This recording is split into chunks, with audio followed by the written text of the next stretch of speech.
ঝিমলির সাথে রহস্য গল্পে আপনাদের সকলকে স্বাগত জানাই। আমরা শুনছিলাম সুবোধ ঘোষের শুনো বড় নারী। আজকে শুনব দ্বিতীয় পর্ব।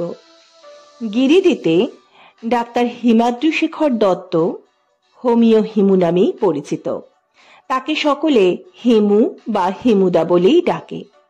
সে গিরিডিতে যত না ডাক্তার হিসেবে পরিচিত, তার থেকেও বেশি পরিচিত মানুষজনকে বিভিন্ন প্রয়োজনে দায়িত্ব সহকারে নিয়ে যাওয়া এবং নিয়ে আসা। সেই প্রয়োজন কখনো চিকিৎসার জন্য হতে পারে, আবার কখনো তীর্থযাত্রার জন্যও হতে পারে, আবার কলেজের মেয়েদের নিয়ে যাতায়াত করাও হতে পারে।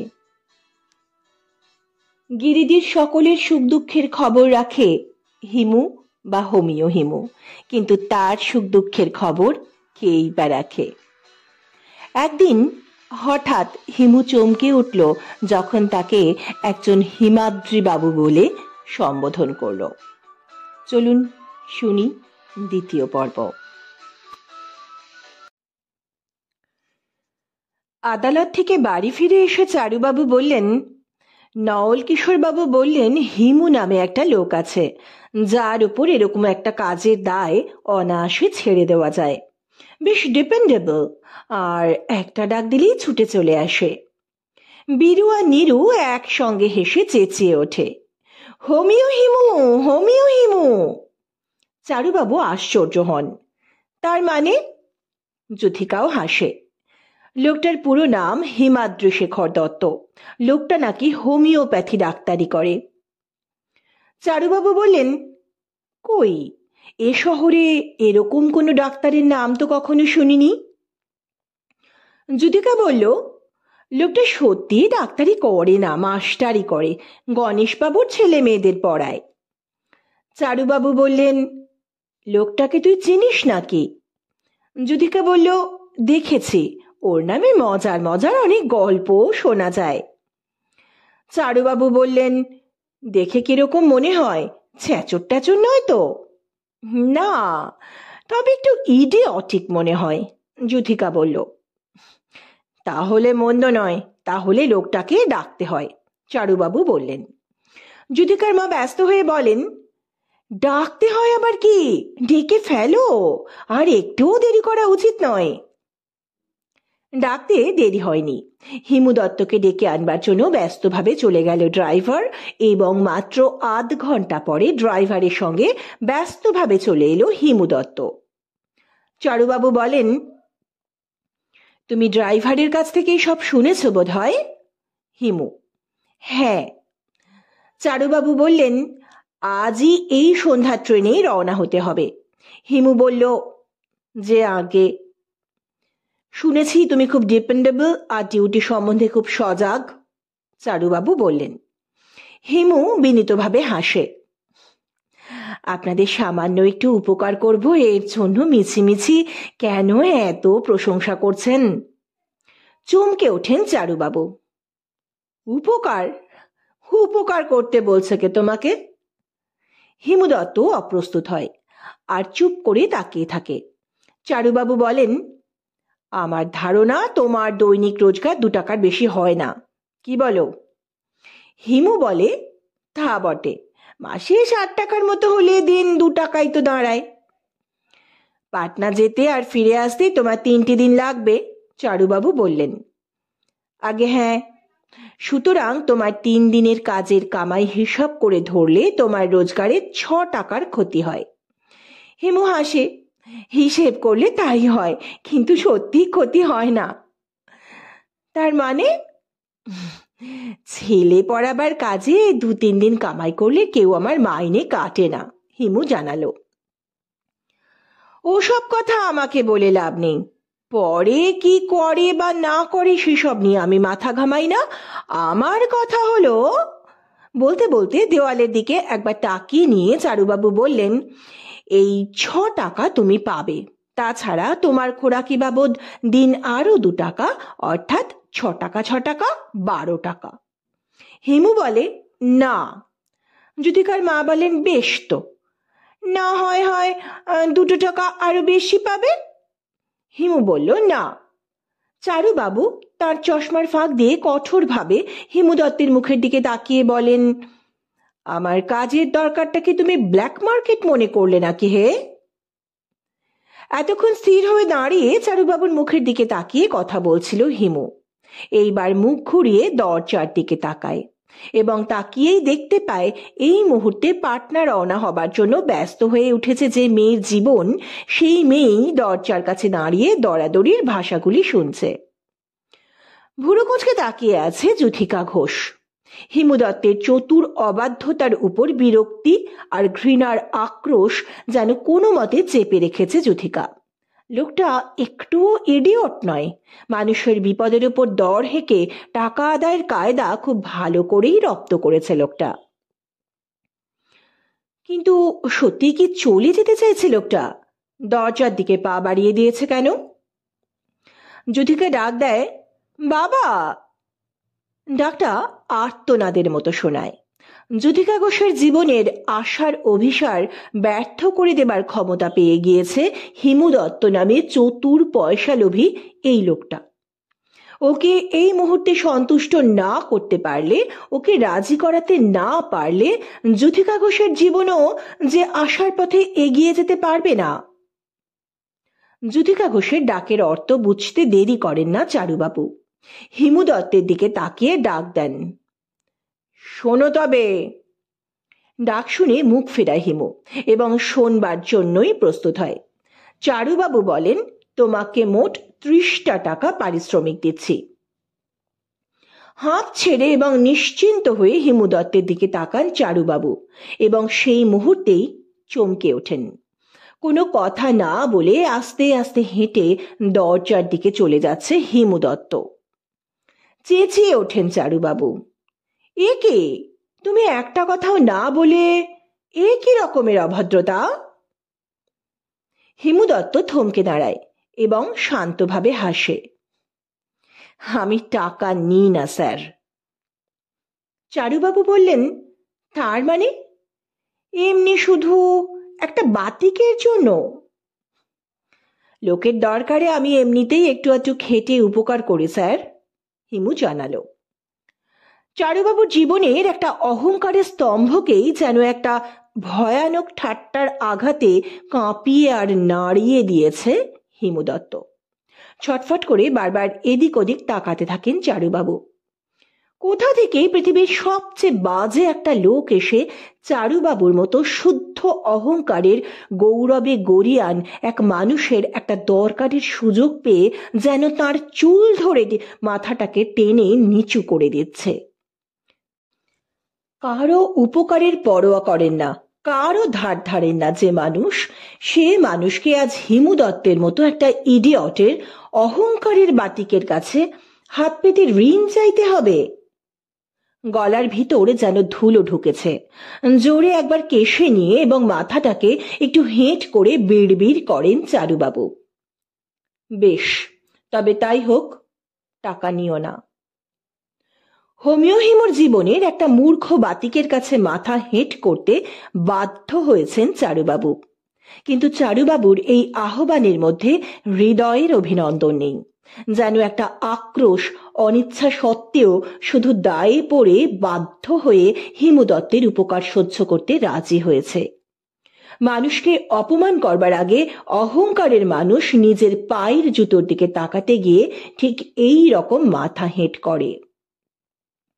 হিমু দত্ত বলে, যাই হোক, আমার আর কিছু বলবার নেই। চারুবাবু বললেন, তাহলে তৈরি হও, এই সন্ধ্যার ট্রেনেই। হিমু হাসে, না, আমার পক্ষে সম্ভব নয়। জীবনে এই প্রথম, অন্তত হিমু দত্তের গিরিডির জীবনে এই প্রথম স্পষ্ট স্বরে না করতে পেরেছে হিমু, না বলবার ইচ্ছে হয়েছে হিমুর। হিমু দত্তের জীবনের মূর্খ বাতিকটা হঠাৎ চালাক হয়ে গিয়েছে, কিংবা হিমু দত্তের জীবনের গোবেচারা সম্মানটাই হঠাৎ বিদ্রোহী হয়ে উঠেছে। যুথিকা ঘোষের ছায়ার পাশ দিয়েই ব্যস্তভাবে হেঁটে চলে গেল হিমু দত্ত। মস্ত বড় বারান্দা, তাড়াতাড়ি হেঁটে পার হতেও 1 মিনিট লাগে।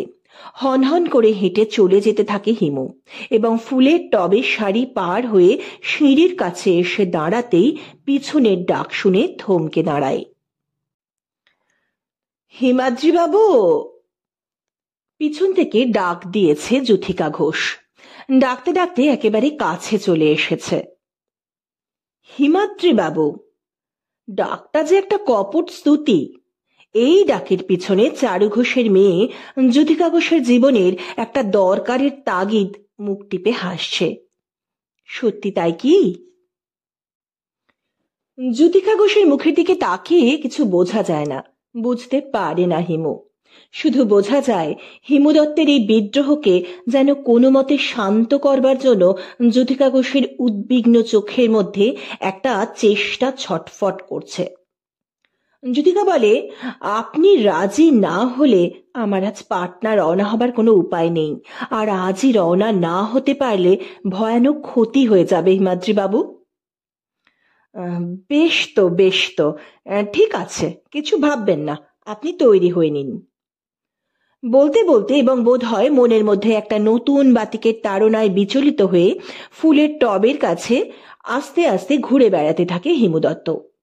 যুথিকা ঘোষের মুখে করুণ অনুরোধ, একটা নকল করুণতা নিশ্চয়ই, কিন্তু তবু তো হিমাদ্রি বাবু বলে ডেকেছে। ইচ্ছে নেই, তবু তো সম্মান দেখিয়েছে। যুথিকা ঘোষের তৈরি হতে 5 মিনিট লাগে, ড্রাইভারের গাড়ি বের করতে 1 মিনিট লাগে এবং সন্ধ্যার ট্রেন ধরবার জন্য স্টেশনে পৌঁছে যেতে 5 মিনিট।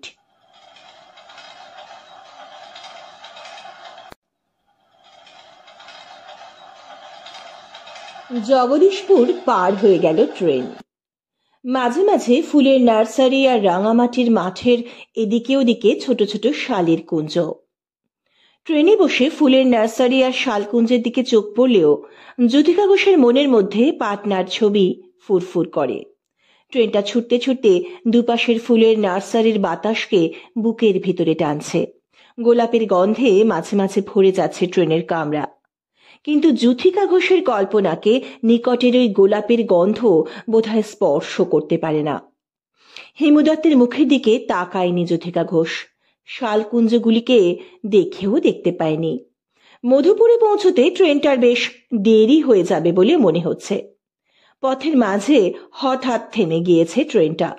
একজন যাত্রী নেমে গিয়ে খবর নিয়ে ফিরেও আসে। এক ভদ্রলোক অ্যালার্ম শিকল টেনেছেন। দুটো চোর তাঁর সুটকেস নিয়ে চলন্ত ট্রেন থেকে লাফিয়ে পালিয়ে গিয়েছে। এই জন্যেই একা একা আর ট্রেনে ঘুরতে সাহস পাই না হিমাদ্রি বাবু। এতক্ষণে এই প্রথম যুথিকা ঘোষ পাটনার ভাবনা ছেড়ে দিয়ে যেন কাছের জগতের একটা সমস্যার সঙ্গে আলাপ করলো। এতক্ষণ কামরার ভিতরে হিমু দত্ত নামের মানুষটা যুথিকার চোখের খুব কাছে বসে থাকলেও তাকে দেখতেই পায়নি যুথিকা, এবং কোনো কথা বলবার দরকারও বোধ করেনি। ট্রেন আবার চলতে শুরু করতেই যুথিকা বলে, আমি একাই পাটনা চলে যেতে পারতাম, কিন্তু শুধু ওই একটি কারণে আপনাকে সঙ্গে নিতে হলো। চোরেরা মেয়ে ছেলেকে তো একটুও ভয় করে না, তাই অন্তত নামে মাত্র একটা পুরুষ মানুষ সঙ্গে থাকলেও চোরের উপদ্রব থেকে একটু নিরাপদ থাকা যায়। হিমাদ্রি বাবু নামে ডাক শুনে যে মেয়ের মুখের দিকে একবার খুবই আশ্চর্য হয়ে তাকিয়েছিল হিমু দত্ত, সেই মেয়েরই মুখের দিকে আর একবার আশ্চর্য হয়ে তাকায়। এটা প্রথম আশ্চর্য, ভেঙে যাবার আশ্চর্য। হিমাদ্রি বাবু কথাটার মধ্যে সম্ভ্রম আছে নিশ্চয়ই, কিন্তু যুথিকা ঘোষ যাকে হিমাদ্রি বাবু বলে ডেকেছে তার মধ্যে কোনো সম্ভ্রমের বস্তু দেখতে পেয়েছে কি? হিমু দত্তকেও কি শুধু নামে মাত্র একটা পুরুষ বলে মনে করেছে যুথিকা ঘোষ?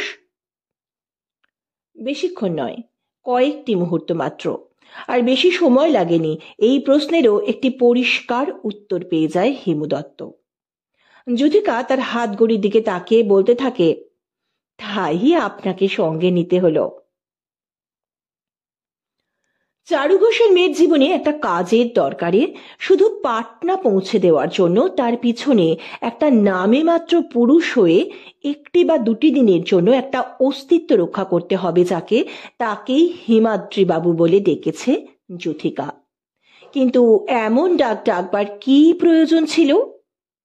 নিভা আর সরজুদের মতো হিমুদা বলে ডাকাই তো উচিত ছিল। না, হিমুদা ডাকটা জ্যোতিকা ঘোষের মুখে ভালো শোনাবে না। হিমুর চেয়ে যে বয়সে এমন কিছু ছোট নয় জ্যোতিকা, সেটা জ্যোতিকার চেহারা আর হিমুর চেহারা দেখেই বুঝতে পারা যায়। প্রায় সমবয়সী কোনো অনাত্মীয় পুরুষকে দাদা বলে ডাকতে কোনো মেয়ের ইচ্ছে হয় না বোধ হয়, এবং ডাকটা মুখেও বেঁধে যায়। কিন্তু নামে মাত্র পুরুষকে একটা নামে মাত্র দাদা বলে মনে করে ফেললেই তো হয়। তা যদি না পারে তবে সোজা হিমু বলে ডেকে ফেললেই বা দোষ কি? একটা নামে মাত্র পুরুষকে অনায়াসে শুধু নাম ধরে ডাকতে পারবে না কেন কোনো মেয়ে? তাছাড়া জ্যোতিকা ঘোষের জীবন ও হিমু দত্তের জীবনের পার্থক্যটাও তো দেখতে হয়। কোথায় আভিজাত্যে, সম্পদে, শিক্ষায়, কালচারে, রুচিতে আর আকাঙ্ক্ষায় এত বড় হয়ে গড়ে ওঠা জ্যোতিকা ঘোষ নামের এই মেয়ের জীবন, আর কোথায় হোমিও হিমুর জীবন, যে জীবন বলতে গেলে কাঠের উপর লেখা একটা নাম মাত্র। মস্ত বড় বাড়ি ওই উদাসীনের মেয়ে অনায়াসে হিমু দত্তকে হিমু বলেই ডাকতে পারত। ডাকলে অন্যায় বা অমানান কিছু হতো না, এবং তাহলে হিমু দত্তের মনটাও অকারণে কয়েক ঘন্টা ধরে একটা মিথ্যা প্রশ্ন নিয়ে মনের ভিতরে কোনো ভাবনার দ্বন্দ্ব বাঁধাত না। হিমু দত্ত কি ভাবছে, জ্যোতিকার কথাগুলি হিমু দত্তের মনের ভিতরে গিয়ে কোনো আঘাত দিল কি না দিল, সেটুকু চিন্তা করবার কথাও জ্যোতিকা ঘোষের মনে দেখা দিতে পারে না। হিমু দত্তের মুখের উপর কোনো নতুন ছায়া পড়েছে কি না পড়েছে, সেটা হিমু দত্তের মুখের দিকে তাকালেও বুঝতে পারবে না জ্যোতিকা। হিমু দত্তের মুখ তেমনই শান্ত, তেমনই একটি জড় পদার্থ। বইয়ের রঙিন ছবিকেও একটু নাড়াচাড়া করলে ছবিটা যেন রং বদলায়, কিন্তু হিমু দত্তের ওই নিরেট ও নির্বিকার মুখের উপর রং ছিটিয়ে দিলেও বোধহয় মুখটা রঙিন হয়ে উঠবে না, এবং কালি ছিটিয়ে দিলেও বোধহয় কালো হয়ে যাবে না হিমু দত্তের শান্ত মুখ। হিমু দত্তের মনের ভিতর থেকে কয়েক ঘন্টার ছোট একটা বিস্ময় হঠাৎ ভেঙে গেল। বেশ হলো, কিন্তু সেজন্য হিমু দত্তের মুখের ওপর কোনো ভাঙনের বেদনা কালো হয়ে ওঠে না। ছোট হাত ব্যাগটাকে আস্তে আস্তে খুলে জ্যোতিকা। ব্যাগের ভিতরে ছোট একটি আয়না। সেই আয়নার বুকে নিজেরই মুখের ছবিকে প্রায় আধ মিনিট ধরে অপলক চোখে দেখতে থাকে। হাত তুলে কপালের দুপাশের চুলের ফুরফুরে দুটি ছোট স্তবক নেড়ে চেড়ে একটু ভেঙে দিয়ে এবং আরো ফুরফুরে করে দিয়ে ব্যাগ বন্ধ করে জ্যোতিকা। জ্যোতিকার চোখের কাছে সামনের বেঞ্চিতেই প্রায় মুখোমুখি বসে আছে যে নামে মাত্র একটা অস্তিত্ব, সেটা আছে বলেও যেন মনে করতে পারে না জ্যোতিকা। উঠে দাঁড়ায় জ্যোতিকা। উপরে রাখা ছোট বাক্সটাকে খুলে একটা বই বের করে। ঝকঝকে ও রঙিন মলাটের একটি উপন্যাস। মধুপুর পৌঁছতে আর বেশি দেরি নেই। উপন্যাসের পাতার উপরে চোখ রেখে মনের সব আগ্রহ জমাট করে নিয়ে চুপ করে বসে থাকে জ্যোতিকা। মধুপুর পৌঁছাবার পর একটু বিরক্ত হয়ে এবং বাধ্য হয়ে হিমু দত্তের সঙ্গে জ্যোতিকাকে কয়েকটা কথা বলতে হলো, কারণ ট্রেনটা এই মাত্র থেমেছে। সঙ্গে সঙ্গে চেঁচিয়ে উঠল হিমু দত্ত, কুলি কুলি। গিরিডি টু মধুপুর ট্রেন প্রায় ফাঁকা। নাম্বার যাত্রী সংখ্যাও খুব কম। তাছাড়া প্ল্যাটফর্মের উপর গিজগিজ করছে কুলি। লাগেজ নামাবার জন্য হুড়োহুড়ি করে কুলিগুলো তো এক্ষুনি ছুটে আসবে। অনর্থক অকারণ কুলি কুলি বলে চেঁচিয়ে একটা কাজ দেখাবার দরকার কি? জ্যোতিকা বলে, আহ, কেন মিছিমিছি হাঁক ডাক করছেন? কোনো দরকার নেই, আপনাকে এত ব্যস্ত হতে হবে না। হিমু দত্ত একটু অপ্রস্তুত হয়ে তারপরেই হঠাৎ এক মুখ হাসি হেসে প্রশ্ন করে, আপনি বোধহয় হাঁক ডাক চেঁচামেচি পছন্দ করেন না? জ্যোতিকা শুধু বলে, অবান্তর প্রশ্ন। মধুপুরে ট্রেন থামবার পর বেশ কিছুক্ষণ ধরে কামরার ভিতরেই বসে থাকতে হয়, কারণ কুলিগুলো ছুটে আসে না, আসতে দেরি করছে। সেই ফাঁকে কিছুক্ষণের জন্য গণেশ বাবুর স্ত্রীর কথা, সেই সঙ্গে গণেশ বাবুর বাড়ির আরো অনেক কথা ভাবতে হয়, কারণ হিমু দত্তেরই ওই গায়ে পড়ে প্রশ্ন করবার রকম দেখে জ্যোতিকার মনে পড়ে যায় ঠিক এই রকমই গায়ে পড়ে কথা বলবার আর প্রশ্ন করবার একটা বিশ্রী অভ্যাস আছে গণেশ বাবুর স্ত্রীর, অর্থাৎ রমা মাসিমার। উদাসীনের মেয়ে কারো উপকার নেয় না, নিতে চায় না। চারুবাবুর জীবনে সেই দার্শনিক আদর্শটা তাঁর মেয়ের জীবনেও কম সত্য হয়ে ওঠেনি। গায়ে পড়ে কারো সঙ্গে কথা বলে না জ্যোতিকা, কেউ গায়ে পড়ে কথা বলতে এলে বিরক্ত হয়। গণেশ বাবুর স্ত্রী একদিন এরকমই গায়ে পড়েই, অর্থাৎ নিজের ম্যালেরিয়ার গল্প বলতে বলতে হঠাৎ জ্যোতিকাকে প্রশ্ন করেছিলেন, তোমার বয়স কত হলো জ্যোতি? এই প্রশ্নের কোনো উত্তর না দিয়ে জ্যোতিকা প্রশ্ন করেছিল, রোজ 10 গ্রেন করে কুইনিন খাবার পর কি হলো বলুন, শার্লকে আপনার ম্যালেরিয়া? উদাসীনের কোনো মানুষ ভুলেও গণেশবাবুর বাড়িতে যায় না, কিন্তু ওরা আসে উদাসীনে, গণেশবাবু, রমা মাসিমা ও লতিকা, এবং এসেই গায়ে পড়ে যত গল্প আর প্রশ্ন করে চলে যাওয়া ওদের একটা ধর্ম যেন। রমা মাসিমার উপর রাগ করতে করতে জ্যোতিকা ঘোষের মনটা আর একজনের উপর রাগান্বিত হয়ে ওঠে, রমা মাসিমার মেয়ে লতিকার উপর। সত্যি কেমন যেন ওরা, যেমন গণেশবাবু তেমনি রমা মাসিমা আর তেমনি লতিকা, বাপ মা আর মেয়ে। গণেশবাবুর বাড়িটা উদাসীন থেকে বেশি দূরে নয়। উস্ত্রি থেকে বেরিয়ে উদাসীনে ফিরতে হলে পথের উপরেই পড়ে গণেশবাবুর বাড়ি। বাড়িটার ফটকের কাছে প্রকাণ্ড একটা কাঁঠাল গাছ। একটুও রুচি নেই বাড়িটার, শিউলি নয়, করবি নয়, হাসনুহানা নয়, কাঁঠাল। তাছাড়া বাড়িটাও যেন কাঁঠালের কড়া গন্ধে মাখানো, ঝাঁকে ঝাঁকে লোক আসছেই আর আসছেই, আর ভন ভন করে চলে যাচ্ছে। ফটকটা কখনো বন্ধ থাকে না। একটা গায়ে পড়া বাড়ি, পথের লোককে যেন ঘরের ভেতরে ঢোকাতে পারলেই ধন্য হয়ে যায়। বারান্দার উপর চেয়ার পেতে আর খবরের কাগজ হাতে নিয়ে সকাল, দুপুর, বিকেল, সন্ধ্যা সব সময় বসে থাকেন গণেশবাবু। পথ দিয়ে কাউকে যেতে দেখলেই হাঁক দিয়ে একটা কথা না বলে ছাড়েন না। কোথায় চললে হে চিন্তাহরণ? ছেলের পরীক্ষার ফল কি হলো? পাশ করেছে? এই মালতী, তোর জেঠিমাকে আজ সন্ধ্যায় একবার আসতে বলবি তো, বলবি কটক থেকে চিঠি এসেছে। क्या सरदार जी, कहाँ चले? मामला डिसमिस हो गया क्या? এই ঝুড়ি ভাজা, খবরদার যদি এদিকে আবার এসেছো, কলেরা ছড়াবার জায়গা পাওনি? কত দাম পড়লো ক্ষিতীশ বাবু? পেঁপেগুলি পড়িস না তেন নাকি? গণেশবাবুর এই সব প্রশ্ন তবু একরকম পদে আছে, তার গায়ে পড়া প্রশ্নগুলির মধ্যে কোনো মতলব নেই। কিন্তু রমা মাসিমার গায়ে পড়া প্রশ্নগুলি যে ভয়ানক একটা মতলবের ব্যাপার, একটা তদন্ত বলা যায়। নইলে জ্যোতিকার বয়সের খোঁজ নেবার দরকার কি? লতিকার চেয়ে জ্যোতিকার বয়স একটু বেশি কিনা এই তো জানতে চান রমা মাসিমা। কেন জানতে চান তাও জানে জ্যোতিকা, এবং জানে বলেই মনটা মাঝে মাঝে বড় বিশ্রী অস্বস্তিতে ভরে ওঠে।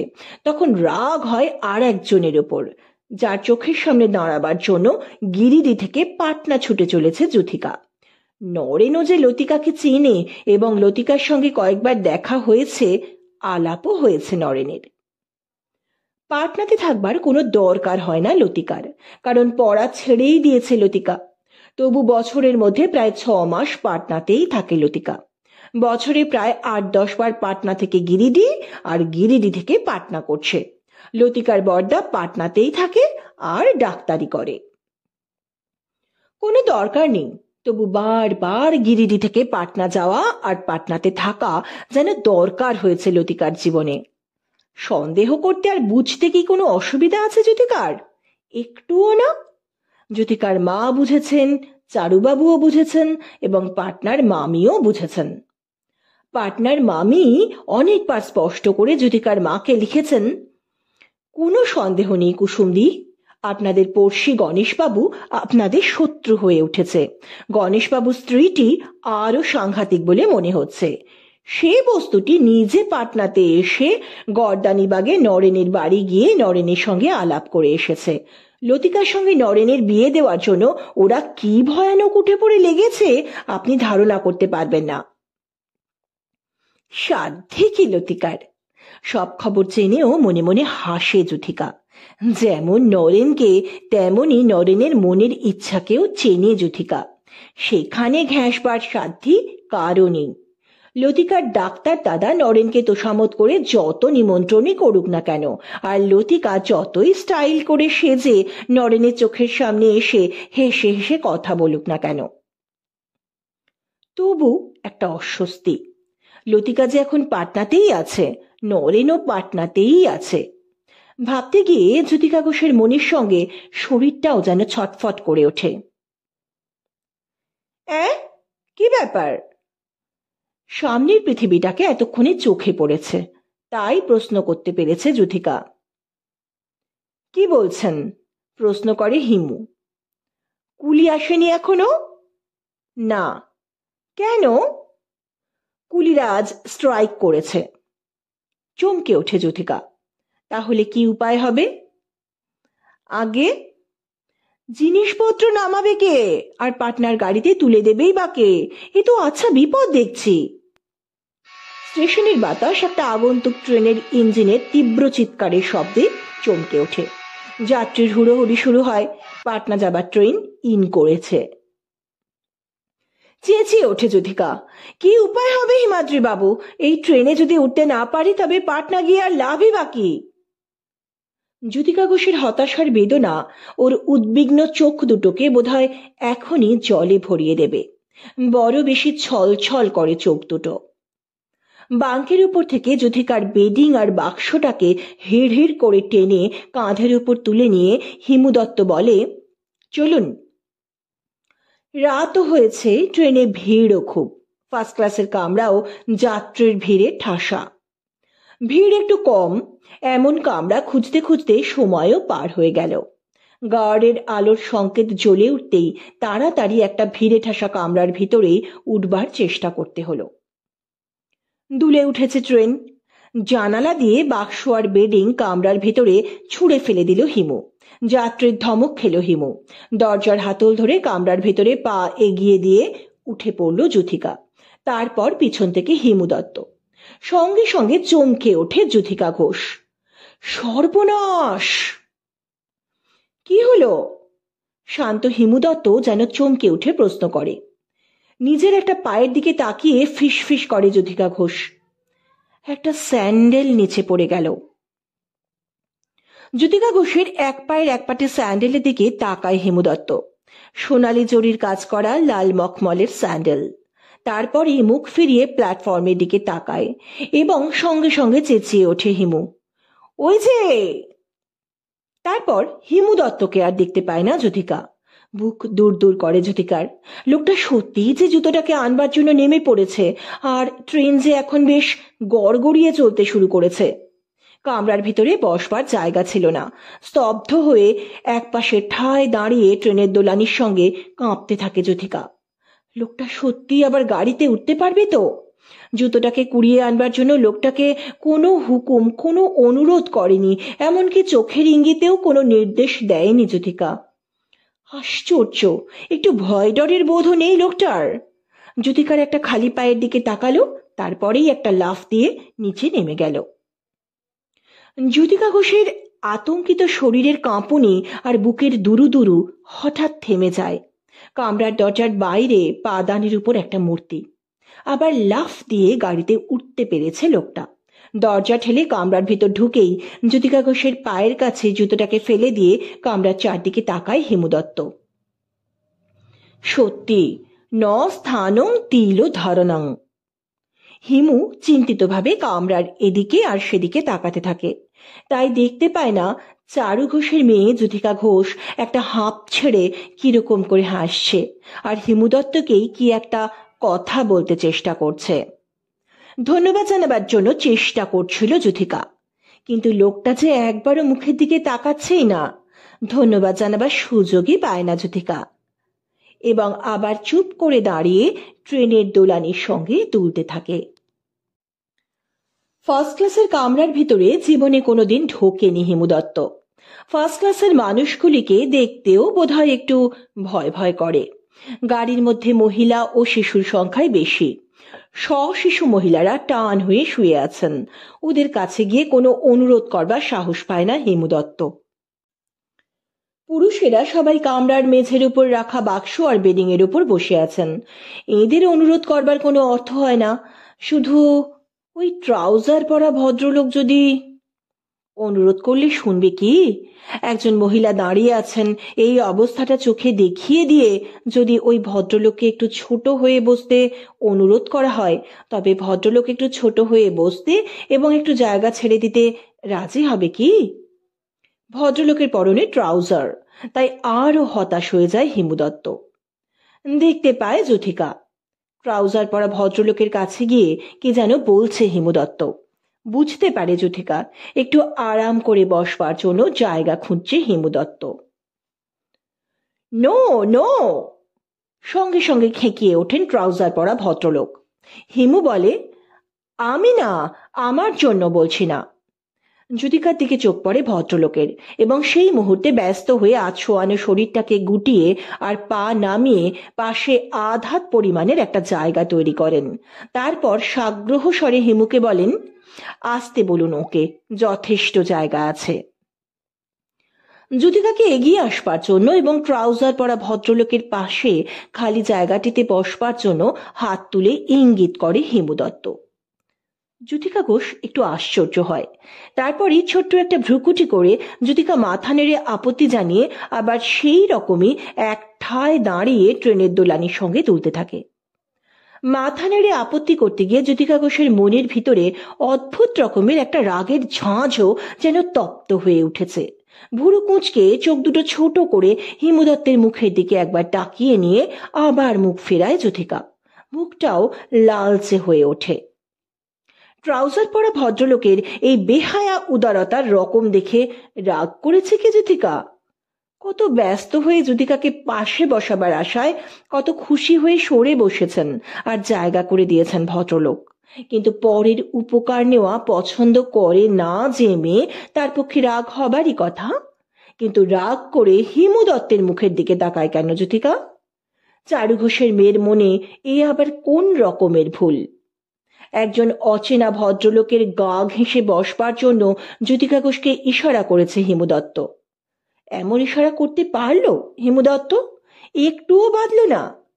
তাই কি রাগ করেছে যুথিকা? যুথিকা ঘোষের ধারণা আর জল্পনাগুলিকে যেন ক্ষণে ক্ষণে চমকে দিয়ে যুথিকার মনে আরো অস্বস্তি ভরে দিচ্ছে হিমু দত্ত। ধারণা করেছিল যুথিকা ট্রাউজার পরা ভদ্রলোকের পাশে নিজের জন্য জায়গা করেছে হিমু দত্ত। সে ধারণা মিথ্যে হয়ে গেল। ধারণা করেছিল যুথিকা ট্রাউজার পরা ভদ্রলোকের পাশে ওই জায়গাতে যুথিকা যখন বসলই না, তখন হিমু দত্ত নিজেই বসে পড়বে আর মনের সুখে হাঁপ ছাড়বে। যুথিকার এই ধারণাকেও মিথ্যে করে দাঁড়িয়ে রইল হিমু দত্ত। কিন্তু কতক্ষণই বা চুপ করে দাঁড়িয়ে থাকতে পারে হিমু দত্ত? হিমু দত্তের হাত পা আর চোখ দুটো যেন একটুও সুস্থির আর শান্ত হতে জানে না। কামরার এদিকে ওদিকে চোখ ঘুরিয়ে আবার কি যেন দেখতে থাকে এবং এক একজন নীরব ও গম্ভীর ভদ্রলোকের কানের কাছে মুখ এগিয়ে দিয়ে কত রকমের ভঙ্গিতে মিনতি করে কি যেন বলতে থাকে। বোধহয় হিমু দত্তের মিনতি ব্যর্থ হয়। সাড়া না পেয়ে আবার এগিয়ে এসে যুথিকা ঘোষের বাক্সটাকেই একটা টান দেয়। যেন কামরার ভিতরে এই মানুষ ও মালপত্রের ভিড়টাকে একটু এলোমেলো করে দিয়ে বাক্সটারই জন্য একটু জায়গা করতে চায় হিমু দত্ত। যাত্রী ভদ্রলোকেরা বিরক্ত হয়ে ভ্রুকুটি করেন, কেউ কেউ সতর্ক করেও দেন, একটু ভদ্রভাবে ধাক্কাধাক্কি করুন মশাই। হিমু বলে, কিচ্ছু না, কাউকে একটু ছোঁবো না মশাই, শুধু এই বাক্সটাকে একটু সোজা করে রাখতে দিন। বাক্সটাকে সোজা করে পেতে বেডিংটাকে তার পাশে কাত করে দাঁড় করিয়ে দেয় হিমু দত্ত এবং তারপরেই হেসে হেসে যেন এতক্ষণের চেষ্টার একটা সাফল্যের গৌরবে ধন্য হয়ে যুথিকার দিকে তাকিয়ে বলে, এইবার বসুন। কি? ভ্রুকুটি করে যুথিকা। বসুন। আমার জন্য জায়গা করলেন নাকি? তবে কার জন্য? আনমনার মতো কি যেন ভাবে যুথিকা। পরের কাছ থেকে এরকমের অদ্ভুত উপকার স্বীকার করে নিতে একটা লজ্জা আছে। তাছাড়া সত্যি কথা, জ্যোতিকা ঘোষের মনটাও বিশ্বাস করতে পারে না হিমু দত্তের এই চেষ্টাগুলি কি সত্যি বিশুদ্ধ উপকার, এর পিছনে অন্য কোনো ইচ্ছা নেই। হিমু দত্তকে প্রথমে দেখে যতটা বোকা বোকা মনে হয়েছিল এবং এখনো দেখে যতটা সরল মনের মানুষ বলে মনে হচ্ছে, ততটা বোকা বোকা আর ততটা সরল মনের মানুষ নয় বোধহয় হিমু দত্ত। ট্রাউজার পরা ওই ভদ্রলোকের মতো স্পর্শলোভী না হলেও হিমু দত্তের মনটা একটু ছায়ালোভীও কি নয়? ধারণা করতে পারে জ্যোতিকা, হিমু দত্তের অনুরোধ বিশ্বাস করে এই বাক্সের উপরে বসে পড়লে ভুল হবে। সন্দেহ হয় হিমু দত্ত বাক্সের একদিকে একটুখানি জায়গা নিয়ে জ্যোতিকা ঘোষের ছায়া ঘেঁষে বসে পড়বে। তখন কি আর হিমু দত্তের অভদ্রতাকে ধমকে শাসন করতে পারা যাবে? কিন্তু সহ্যই বা করা যাবে কি করে? জ্যোতিকা ঘোষের সতর্ক মন, হিসেবি মন আর উদাসীনের আভিজাত্যে তৈরি কঠিন অহংকারে মনও যেন একটা চতুর কৌশল খুঁজে পায়। বাক্সটা সারা পিঠটা জুড়ে একেবারে পা ছড়িয়ে বসে আর বেডিং এর গায়ে হেলান দিয়ে এলিয়ে পড়ে জ্যোতিকা।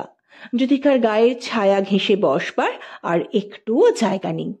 জব্দ হোক হিমু দত্তের গোপন ইচ্ছেটা। অনেকক্ষণ ধরে এক মনে উপন্যাস পড়ে জ্যোতিকা। কতক্ষণ পার হয়ে গেল সেই হুঁশও বোধহয় নেই জ্যোতিকার, কারণ সত্যি তো উপন্যাস পড়ছে না জ্যোতিকা। উপন্যাসের পাতার দিকে তাকিয়ে নিজেরই জীবনের এক আশার অভিসারের আনন্দ, তৃপ্তি আর উল্লাসগুলোকে মনে মনে পড়ছে। এই রাত্রিটা পার হয়ে যাবার পর আর মাত্র 5-6 ঘন্টা কিংবা একটু বেশি, তারপরেই নরেনের সঙ্গে দেখা হয়ে যাবে। স্টেশনে আসবে কি নরেন? মামি তো আসবেনি, কারণ বাবা নিশ্চয়ই একটা জরুরি টেলিগ্রাম করে দিয়েছেন। কিন্তু মামি কি বুদ্ধি করে নরেনকে একটা খবর না দিয়ে ছাড়বেন? কাল সকালেই পাটনা পৌঁছে যাবে জ্যোতিকা। খবর নিয়ে টেলিগ্রামটা কি এখনো পাটনায় পৌঁছে যায়নি? জব্দ হয়েছে হিমু দত্ত। হঠাৎ দু চোখ তুলে একেবারে স্পষ্ট করে দেখতে পায় জ্যোতিকা, বাঁকের একটা শিকল ধরে একধারে দাঁড়িয়ে আছে হিমু দত্ত। দাঁড়িয়ে দাঁড়িয়ে ঘুমোচ্ছে, আর ঘুমন্ত মাথাটা বারবার ঝুঁকে বাঁকের ফ্রেমের উপর পড়ে ঠুক করে বেজে উঠছে। খোলা উপন্যাস, মিথ্যা উপন্যাসটাকে বন্ধ করে হাতের ঘড়ির দিকে তাকায় জ্যোতিকা ঘোষ। রাত মন্দ হয়নি, আর ঘুম হারানো চোখ দুটোর মধ্যেও বিশ্রী রকমের একটা অস্বস্তি যেন ছটফট করছে। হিমু দত্তকে একটা ধমক দিতে ইচ্ছে করে, কিন্তু কেন? ইচ্ছেটারই উপর যেন রাগ করে জ্যোতিকা। লোকটার একটা ডিসেন্সি বোধও নেই, কিরকম অভদ্রভাবে দাঁড়িয়ে ঘুমন্ত মাথাটাকে বাঁকের কাঠের উপর ঠুকছে। লোকটার শরীরে কি একটু অস্বস্তিরও বোধ নেই? তবু ভালো, এই কামরার এতগুলি ভদ্রলোক আর মহিলা তবু বুঝতে পারবে যে জ্যোতিকা ঘোষের সঙ্গে একটা বাজে লোক শুধু সঙ্গী হয়ে চলেছে, কোনো আপনজন নয়, কোনো নিকট আত্মীয়তারও কোনো সম্পর্ক নেই। হিমু দত্ত যদি জ্যোতিকা ঘোষের পাশে বসে পড়তো, তবে এই কামরার সব মানুষের চোখ কে জানে কেমন করে তাকাতো, আর কি বুঝতো।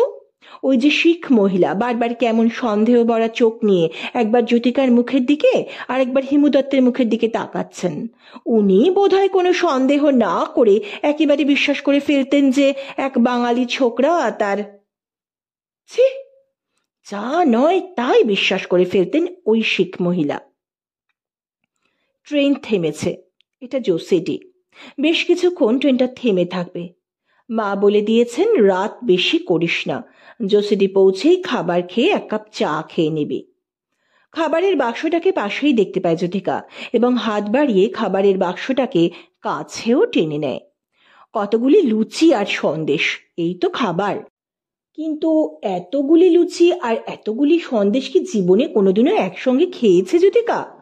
জিনিসগুলি নষ্ট হবে। অনর্থক আদরের বেশি বাড়াবাড়ি করে এত বেশি খাবার সঙ্গে দিয়েছেন মা।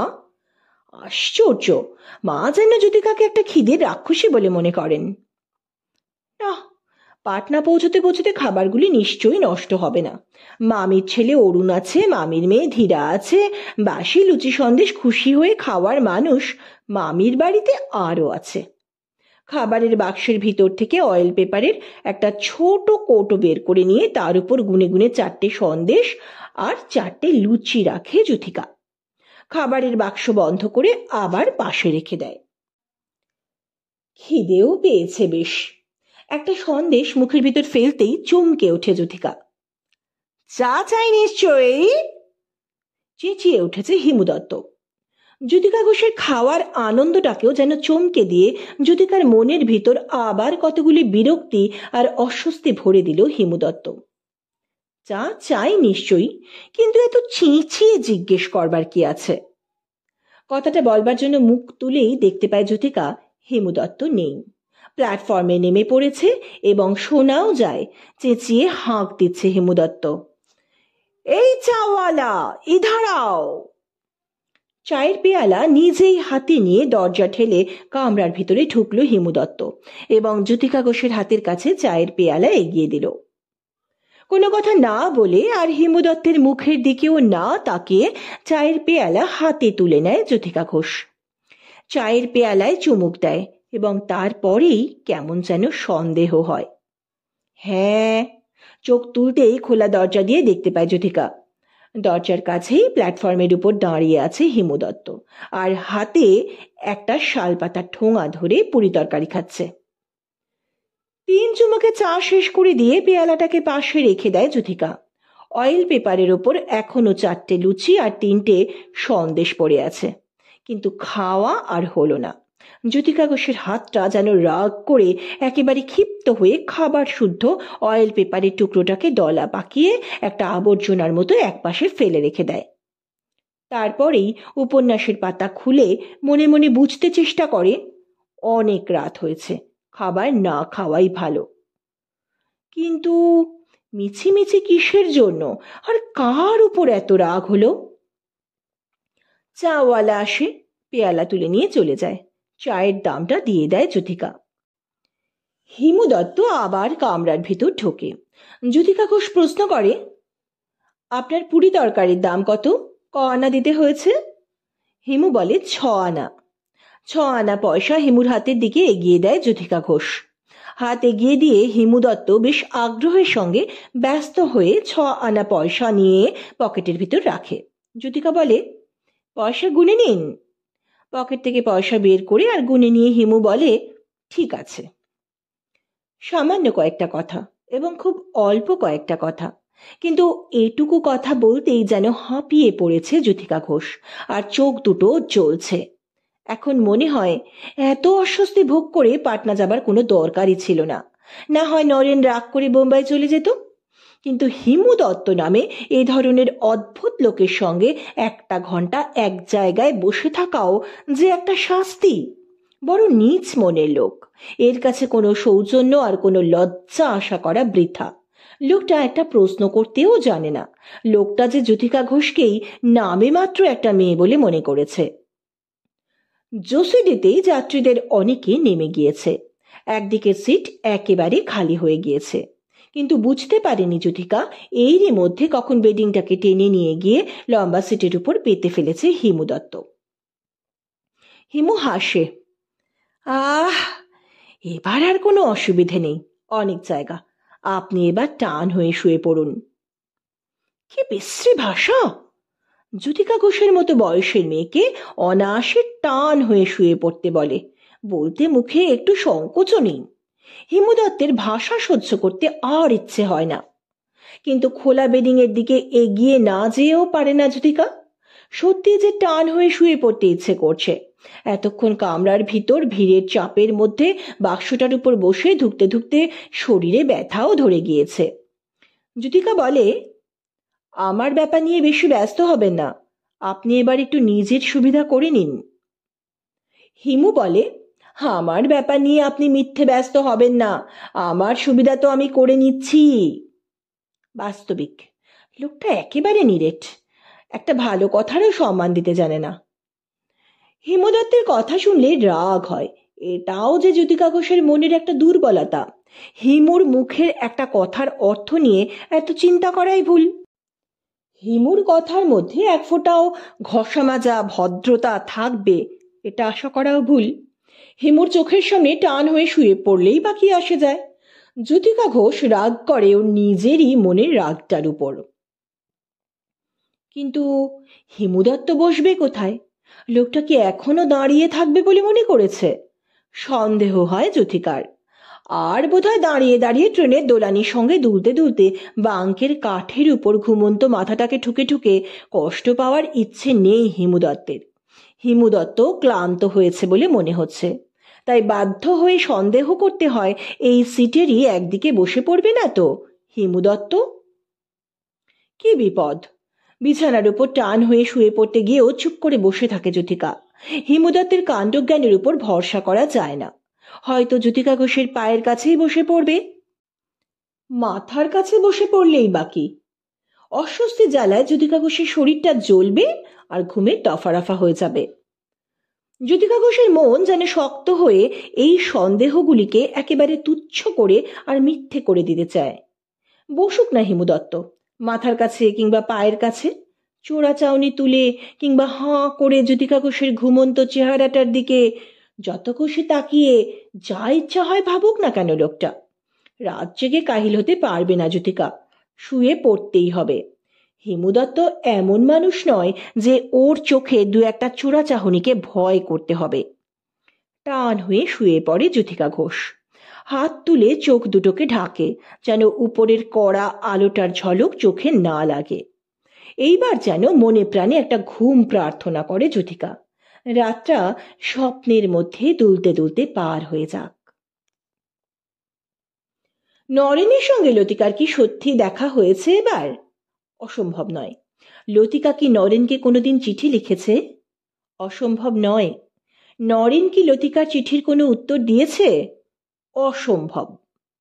কিন্তু উত্তর দিলেই বাকি। লতিকাকে কি লিখতে পারে নরেন সেটা কল্পনা করতে পারে জ্যোতিকা, এবং নরেনের চিঠির সেই ভাষা আর সেই কথা পড়ে লতিকা ঘোষের মনে আর যে কোনো ভাবনা দেখা দিক না কেন, কোনো আশা দেখা দেবে না। শেষ যেদিন নরেনের সঙ্গে দেখা হয়েছিল জ্যোতিকার, কি কথা বলেছিল নরেন? হাতের ছায়ায় ঢাকা পড়া জ্যোতিকা ঘোষের চোখ বোজা মুখটাই হেসে ওঠে। হার বড়জোর একটা বছর দেখব জ্যোতিকা, দেখি কলকাতায় বদলি হতে পারি কিনা। যদি দেখি যে কলকাতায় বদলি হবার কোনো আশা নেই, তবে অগত্যা তোমাকে বোম্বাই প্রবাসিনী হতে হবে জ্যোতিকা। প্রশ্ন করেছিল জ্যোতিকা, লতিকার ডাক্তার দাদা তোমাদের বাড়ি গিয়ে কিসের গল্প করে এলেন? কোনো উত্তর না দিয়ে শুধু একটু মৃদু হেসে জ্যোতিকা ঘোষের প্রশ্নের সূক্ষ্ম সন্দেহটাকে একেবারে মিথ্যে করে দিয়েছিল নরেন। সেদিনের পাটনার যত আশ্বাস, যত হাসি, যত আলো আর শব্দগুলি যেন এখানেই এসে রিমঝিম করে বেজে বেজে জ্যোতিকার মনটাকেই ঘুম পাড়াতে চায়। একটা ছোট স্টেশনে কে জানে কেন হঠাৎ থেমে গেল ট্রেনটা, এবং থামতে গিয়ে জোরে একটা ঝাঁকুনি খেয়ে যাত্রীদের ক্লান্ত শরীরগুলিকে চমকেও দিল। ঘুম ভেঙে যায় জ্যোতিকার। ভয় পেয়ে ধরফর করে উঠে বসে। চোখ দুটো চমকে ওঠে। হ্যাঁ, হে কি? কোথায় গেলেন আপনি? কিন্তু কই হিমু দত্ত? জ্যোতিকা ঘোষের পায়ের কাছেও না, মাথার কাছেও না। দেখতে পায় জ্যোতিকা কামরার দরজার পাশে সেই কোণটি ঘেঁষে কাত হয়ে দাঁড়িয়ে কামরার কাঠের দেওয়ালে হেলান দিয়ে অঘোর ঘুমের সুখে মজে আছে হিমু দত্ত। হ্যাঁ, এমন লোককে সঙ্গে রাখা আর না রাখা সমান। যদি কোনো চোর জানলা দিয়ে হাত বাড়িয়ে জ্যোতিকার গলার হার ছিঁড়ে নিয়ে চলে যেত তবে?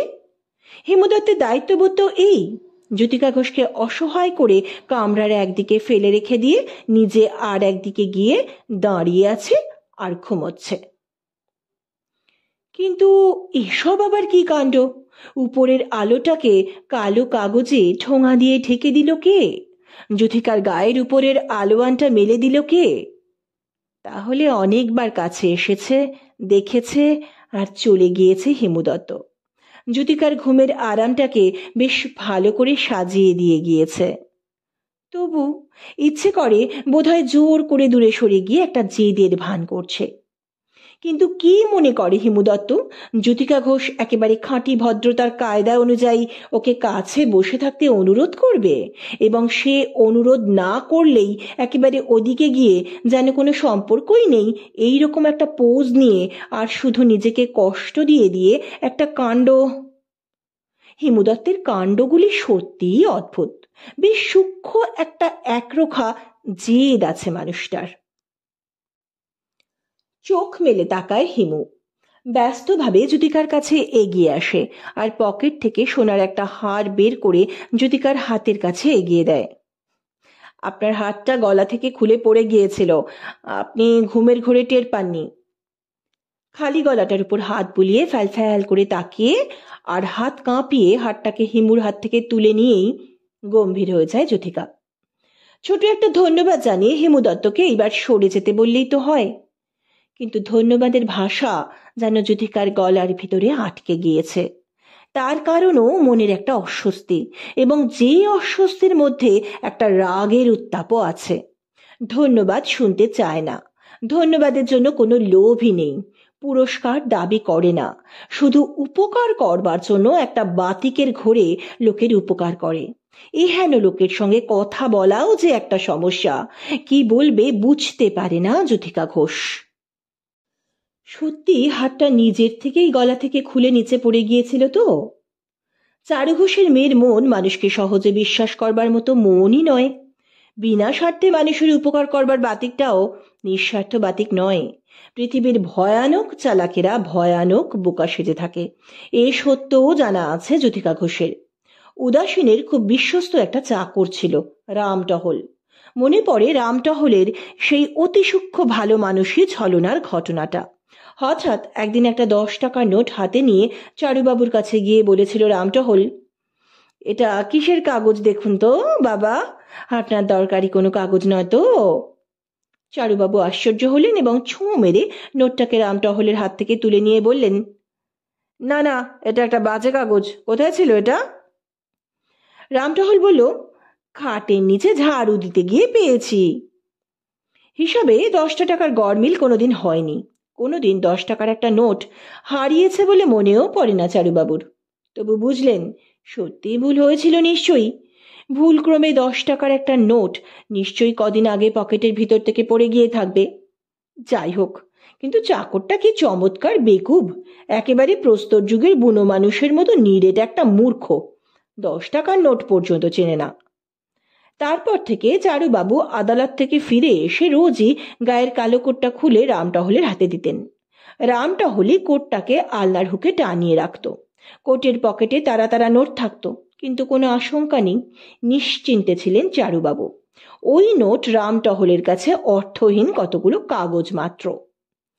সেই রামটহল একদিন উধাও হয়ে গেল এবং দেখা গেল চারুবাবুর কালো কোটটা ঠিকই আছে, কিন্তু কোটের পকেটের ভিতর 2000 টাকার নোটের 2টি বান্ডিল নেই।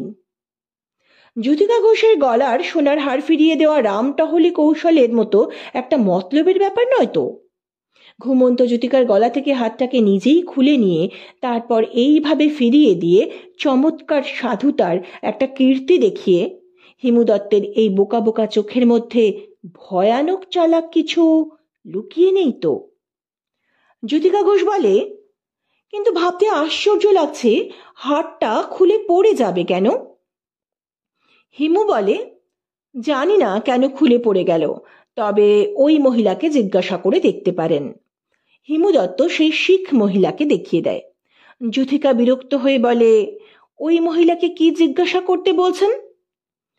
হিমু বলল, উনি দেখেছেন আপনার গলার হাতটা খুলে নিচে পড়ে গেল, উনি আমাকে ডাক দিয়ে দেখিয়ে দিলেন হাতটা নিচে পড়ে আছে। কথা শেষ করে এবং জ্যোতিকা ঘোষের কোনো কথা শোনবার আশায় না থেকে সরে যায় হিমু দত্ত, এবং সরে গিয়ে দরজার কাছে সেই কোণটিতে সেই ভঙ্গিতে কাত হয়ে দাঁড়িয়ে ঘুমোবার জন্য চোখ বন্ধ করে। অনেকক্ষণ নিথর হয়ে বিছানার উপর বসে থাকে জ্যোতিকা। সোনার হাতটাকে আবার গলায় পরানো হয়নি। হাতের মুঠোর মধ্যে কুঁকড়ে পড়ে আছে ঝকঝকে সোনার হার। হাতটাকে জানলা দিয়ে ছুঁড়ে ফেলে দিতে ইচ্ছে করে, কিন্তু সাহস হয় না। মার কাছে অনেক মিথ্যে কথা বলে হার হারাবার অপরাধ ঢাকতে হবে। সেই ভয়ে বোধহয় জ্যোতিকা ঘোষের হাতটা স্তব্ধ হয়ে থাকে, নইলে হিমু দত্তের মতো একটা লোকের সততার ছোঁয়ায় একেবারে নির্লজ্জ হয়েছে হাতটা। সেই হাতটার স্পর্শ এখন জ্যোতিকা ঘোষের শুধু হাতটাকে নয়, মনটাকেও কামড়াচ্ছে। সেই হার ছুঁড়ে ফেলে দিতে পারলেই ভালো ছিল। সুবোধ ঘোষের শুনো বড় নারীর দ্বিতীয় পর্ব আজকে পড়লাম। কেমন লাগলো আপনাদের অবশ্যই জানাবেন। ভালো লাগলে লাইক, শেয়ার এবং আপনার মতামত জানাবেন। আর যারা এখনো চ্যানেলটি সাবস্ক্রাইব করেননি তাদের কাছে অনুরোধ রইল চ্যানেলটি সাবস্ক্রাইব করবার। সুস্থ থাকবেন, ভালো থাকবেন। নমস্কার।